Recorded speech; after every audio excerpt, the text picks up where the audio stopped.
trying to say, kung ano yung itinuro natin, dala-dala natin yun sa pagmalaki natin.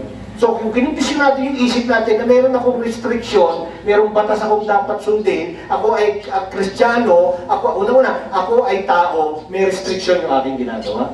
Ako ay Kristiyano, mas lalo pang kumikitid. Di ba? Ako ay pastor, mas lalo pa. Amen.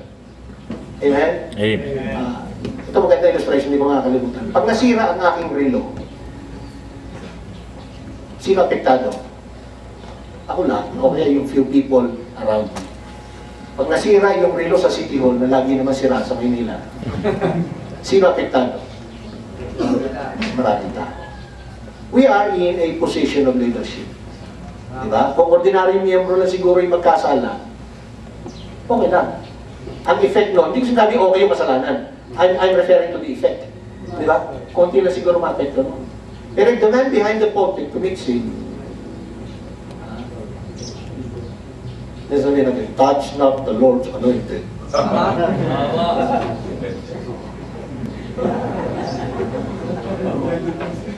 Tago sa bintana. Tayo magtago sa likod ng pulpito.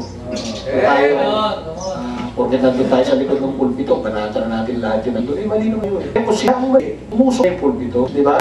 Umusok na yung pulpito, tinuturo natin ang sipyo na kita ng Diyos. We preach hell, fire, and brimstone. Pero malungkot, pag tayo mali, we still preach hell, fire, and brimstone. Remember, it is the lightning that kills, not the thunder. Minsan, lalagyan lang natin ng ingay. Wala naman eh, kahit na mulagyan ng ingay o kahit na natin hundong, pag-ulot.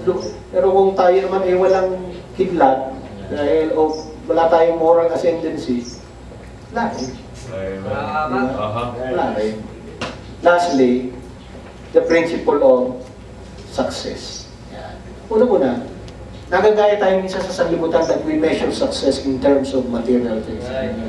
In terms of tangible things. Oh, kasama din yun doon, but that's not the only basis. Diba? Hindi porket nagmamaneho ko ng Mercedes-Benz, successful na. Diba? Hindi porket nakatira ko sa Forbes Park, successful na. Diba? Hindi porket malaking-malaki na yung simbahan ko, successful na. Right. Hindi yun ang batayan lang. Amen. Kasi sa pagharap natin sa Panginoon, Pastor, ganito, lang ba attendance mo? Ano ba dinadrive mo sa sasakyan? Hindi naman yun. Di ba? Gano'n ba kalaki offering mo? Gano'n ba tayo naging tapat? Yun ang tanong. Amen. Di ba? Yan ang titignan natin. Kaya, alam nyo, through the years, gano'n ang tingin ng BMP sa ministry. Dignity, equality, and integrity. By the grace of God, sana magtuloy-tuloy tayo. Amen. Walang taga-probinsya, bagamat binibiro si Pastor Fred ni Pastor Edwin. Magkano yan, magkapatakan yan. Magkasama yan ang, ilang kayo nag-aaral? 47? 32, nag-graduate, tatlo. Hindi mo mamahalin yung kaklase mo ganun.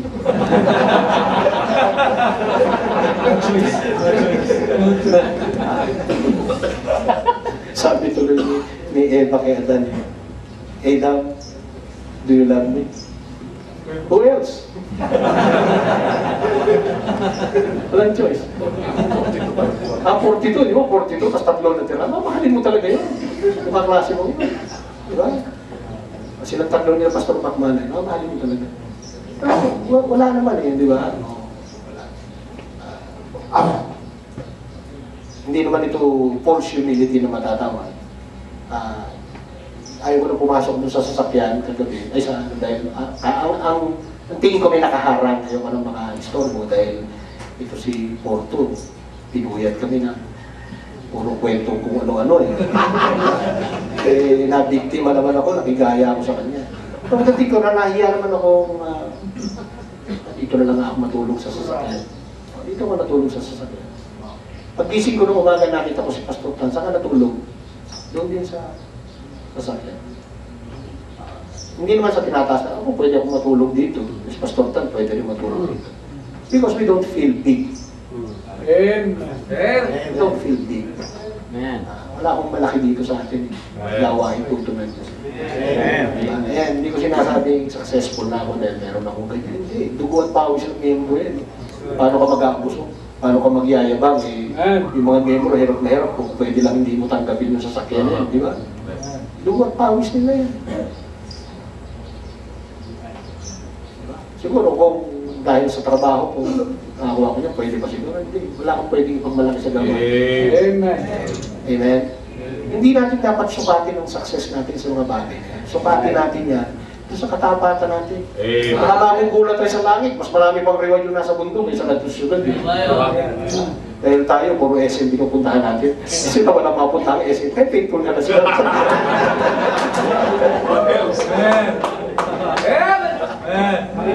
Amen?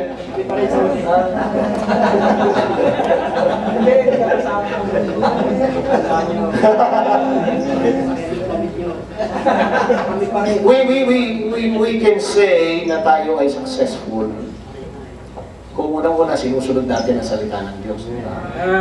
And I'll end with this. Sasabi natin tayo successful kapag yung purpose natin dito sa lupa, nagampanan natin. Diba? Kung pagkatapos ng buhay natin, hindi natin nagampanan yung ministry na ibinigay sa atin ng Panginoon, hindi tayo matatawag na successful. Amen. Kahit na yumaman tayo, we deviated from the path na dapat natin tahakin. Ngayon, kahit na naghirap tayo hanggang sa tayo mamatay, but we stay on the course. Pagdating natin sa langit, nasa atin ang timpala. Because faithfulness is the real criteria